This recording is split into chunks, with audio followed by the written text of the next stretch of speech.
The collapse of FTX has sent shockwaves across the cryptocurrency industry. The company's founder, Sam Bankman-Fried, is under house arrest after his extradition to the U.S. last week. Let's bring in Laila Maidan now for more. She's investigating correspondent for Business Insider. Laila, welcome. First question here. Two of Sam Bankman-Fried's former FTX associates were reportedly working with the feds. What more do we know about this case against the former FTX founder and where it stands? Well, the latest we know from Friday was that they were cooperating in their hearings on Monday, but the judge decided to keep it a secret because they didn't want to spook Sam Bankman-Fried from trying to fight his extradition from the Bahamas. It's becoming increasingly evident that how Caroline Ellison and Gary Wang, which are the two of his associates that pleaded and took the deal to work with the feds, how they were involved. Caroline involved on Alameda's side, the investing arm of FTX, and Gary Wang involved with the coding that gave Alameda special privileges to use client funds through Alameda.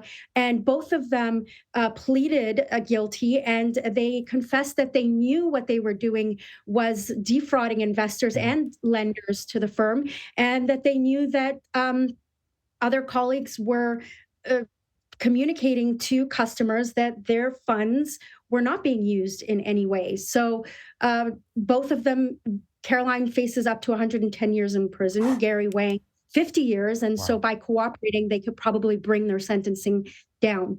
You know, Laila, I mean, FTX was considered to be the gold standard when it came to these crypto exchanges. How does Sam Bankman-Fried's arrest impact the trust that users have in crypto exchanges altogether? Well, a lot of seasoned crypto investors are moving their assets to a cold storage wallet, which has always been recommended. It looks like a USB, something like this, very difficult kind of to use if you're not tech savvy.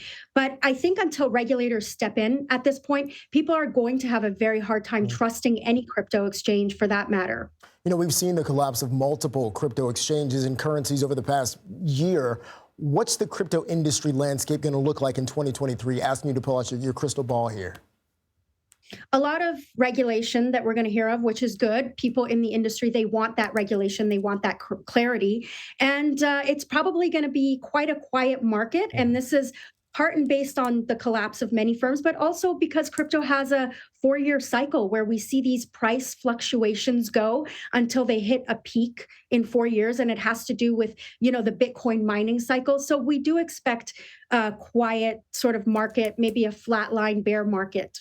You know, one more question here. A lot of people just don't really know what crypto is, at least not in a real way. Do you think that this situation with FTX hurts that industry, the market altogether?